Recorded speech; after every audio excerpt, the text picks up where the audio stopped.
좋은 아침입니다. 시편 60편 1절부터 5절까지 묵상하도록 하겠습니다. 1절 하나님이여 주께서 우리를 버려 흩으셨고 분노하셨사오나 지금은 우리를 회복시키소서. 2절 주께서 땅을 진동시키사 갈라지게 하셨사오니 그 틈을 키우소서. 땅이 흔들림이니이다. 3절 주께서 주의 백성에게 어려움을 보이시고 비틀거리게 하는 포도주를 우리에게 마시게 하셨나이다.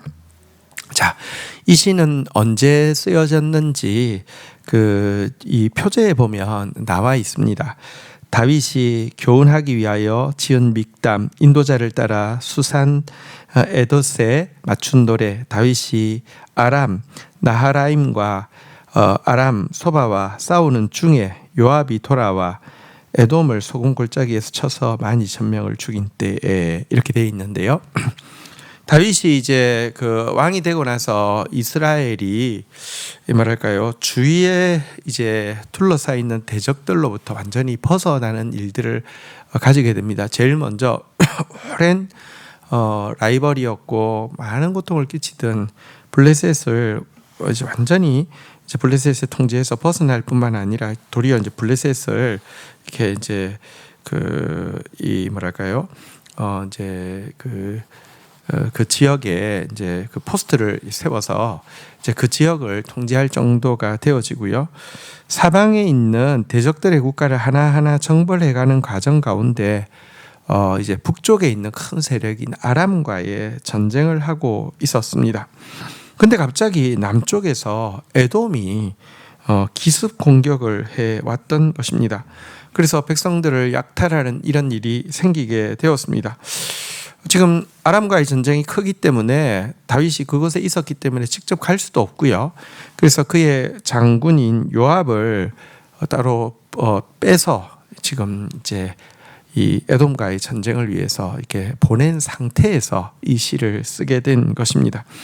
먼저 예기치 않은 기습 공격 앞에서 1절에 보면 이것이 하나님께서 지금 자기들을 향해서 분노하사 버리신 것은 아닌가 하고 놀라고 있습니다. 2절에 보면요, 주의 뜻을 알지 못해서 이 당황스러운 상황에서 마치 지진이 일어난 것 같은 충격과 포도주에 취한 것 같은 혼란을 느끼고 있다, 이렇게 이야기하고 있는데요.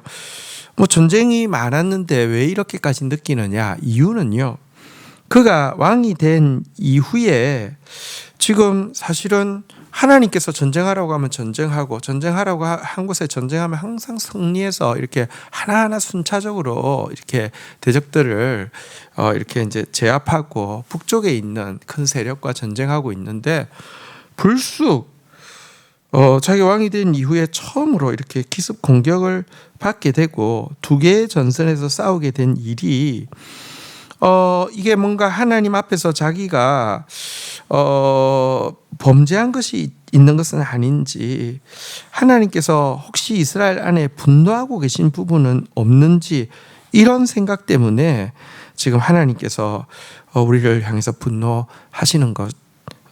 그래서 우리가 지금 이렇게 지진이 난 것처럼, 이렇게 술에 취한 것처럼 이렇게 혼란스럽습니다, 이렇게 기도를 하고 있는 것입니다. 그런데 이렇게 기도하면서도 하나님 앞에 매달리고 있죠. 분노하셨사오나 회복시키소서, 땅을 진동하셨사오나 그 틈을 키우소서라고 하면서 하나님, 전능하신 하나님 앞에 회복시켜달라고, 키워달라고, 그 틈을 키워달라고 하면서 기도로 매달리고 있습니다. 우리가 기억해야 될 일이 있습니다. 아무리 하나님이 함께 하신다 하더라도 우리 때때로 범죄할 수도 있고요. 또 아무리 하나님 축복하신다고 하더라도 대적들의 공격을 이렇게 두 전선에서 맞이할 수도 있습니다. 이때 우리가 해야 할 일은 먼저 자신 안에 하나님 앞에서 뭔가 허물이 없는지 자기를 살피는 일이고요. 또 하나님 앞에 매달리는 것입니다. 우리를 진정으로 회복시킬 수 있는 분도, 우리의 상황에 이 문제를 이렇게 키워서 이렇게 다시 메이크업 할 수 있는 부분도 하나님이시기 때문에 기도하는 자세를 놓지 않아야 합니다. 자, 그런데 4절 한번 보겠습니다. 주를 경외하는 자에게 깃발을 주시고 진리를 위하여 달게 하셨나이다. 5절 주께서 사랑하시는 자를 건지시기 위하여 주의 오른손으로 구원하시고 응답하소서. 여러분, 기도가 왜 중요한 줄 아십니까? 기도는 일방적인 일방적으로 하소연하는 게 아닙니다. 우리가 기도하면 하나님이 말씀하십니다. 다윗은 지금 이 갑작스러운 기습 공격 앞에서 내 죄 때문이 아닌지 돌아보기도 하고 또 잘 모르니까 어쨌든 이 문제 가운데서 우리를 회복시켜 주시고 이 틈을 키워달라고 기도했는데 기도하다 보니까 하나님이 평화를 회복시켜 주셨고요. 평화를 회복시켜 주신 뿐 아니라 기도하고 있으니까 하나님의 뜻이 깨달아졌습니다. 하나님의 뜻, 지금 블레셋이 갑자기 기습을 해온 이 일에 대한 하나님의 뜻이 무엇입니까? 4절에 나온 대로 주를 경외하는 자에게 깃발을 주시기 위해서 또 진리를 위해서 그것을 달게 하기 위해서 높이 달게 하기 위해서 주셨다는 것입니다. 여러분, 그러니까 이 지금 블레셋의 공격이 에돔의 공격이 위기가 아니라 하나님께서 주시는 축복이라는 것을 그가 기도하는 가운데 확신하게 된 것을 이야기합니다. 참으로 기도하면 하나님의 뜻을 알 수 있고요. 참으로 기도하면 우리의 생각을 초월하시는 하나님의 말씀을 배울 수가 있습니다. 하나님 경외하고 나아가면 승리의 깃발을 주시는 것이구나. 그리고 진리를 위해서 달게 하셨다고 그랬는데 내가 왕으로서 계속 싸워가야 할 싸움은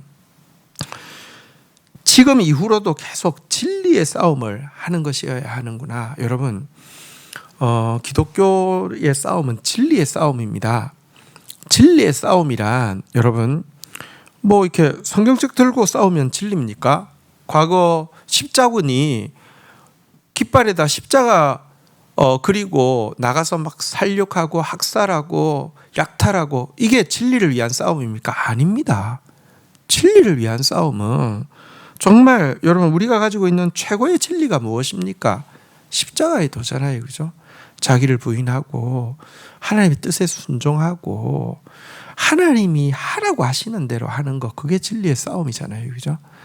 이 일은 하나님께서 우리에게 승리의 깃발을 주시기 위함이기도 하고 또 이 일을 해서 우리가 돌아볼 것은 어쨌든 앞으로도 우리의 모든 싸움은 진리를 위한 싸움이 되어야 하는구나, 이런 교훈을 주시는 것이다. 이렇게 기도 가운데 확신하게 된 것입니다. 그래서 담대하게 하나님 앞에 간구합니다. 주께서 사랑하시는 자, 곧 진리를 사랑하는 자들을 건지시기 위해서, 진리대로 싸울 사람을 건져주시기 위해서 주의 능력의 오른손을 펼쳐 보여주시옵소서라고 기도했고요. 또 이렇게 기도하고 나아갈 때 좋은 소식이 왔죠. 사실은 이제 자기의 장군이긴 하지만 따로 이렇게 전쟁에 보내는 일이 잘 없었습니다. 다윗이 언제나 생명이 걸린 전쟁에는 전방에서 싸웠으니까요. 근데 자기 장군을 보냈는데 하나님의 싸움이니까 그 위대한 승리의 소식을 듣게 되었던 것입니다. 이것이 기도입니다. 우리 이렇게 전쟁이라는 당황스러운 상황 앞에서 자기를 돌아보는 모습, 그리고 하나님 앞에 매달리는 모습, 그리고 기도를 통해서 하나님의 더 높으신 뜻을 깨닫는 모습, 그리고 하나님의 뜻을 깨닫고 나자 더 담대하게 기도하고 있는 모습, 그리고 우리가 싸워야 할 싸움이 진리의 싸움이라는 이 교훈, 오늘 우리가 또 주님 앞에서 가져야 할 것입니다. 주신 말씀 붙잡고 기도하며 나가도록 하겠습니다. 하나님 아버지 감사합니다.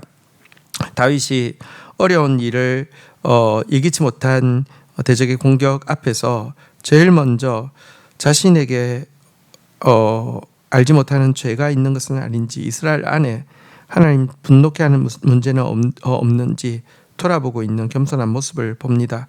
우리에게도 항상 문제 앞에서 자신을 돌아볼 수 있는 지혜를 허락하여 주십시오. 그리고 이 문제 앞에서 우리를 회복시켜소서, 그 틈을 키우소서 하며 하나님의 도우심에 매달리고 있는 모습도 보게 됩니다. 하나님이 하셔야 합니다. 하나님 앞에 기도의 호흡이 끊어지지 않는 저희들 되어지게 하여 주시옵소서. 그리고 기도하다가 이것이 사실은 재앙이 아니라 승리의 깃발을 주시기 위함이고 정말 하나님 경외함으로 끝까지 진리의 싸움을 싸워야 함을 교훈하기 위함이라는 것을 깨닫고 있는 모습도 보게 됩니다. 기도가 우리의 하소연의 시간이 되지 않게 하여 주시고 잠잠히 주의 음성을 듣고 주의 뜻을 붙잡는 시간 되어지게 하여 주시옵소서. 그리고 담대함과 확신을 가지고 주께서 사랑하시는 자를 건지시기 위하여 주의 오른손으로 구원하시고 응답하소서 기도하고 나아갈 때 놀라운 응답의 소식을 듣게 된 것처럼 우리도 말씀 붙잡고 확신 가운데 기도하다가 주의 구원을 경험할 수 있도록 은혜를 더하여 주옵소서. 예수 그리스도의 이름으로 기도 올립니다. 아멘.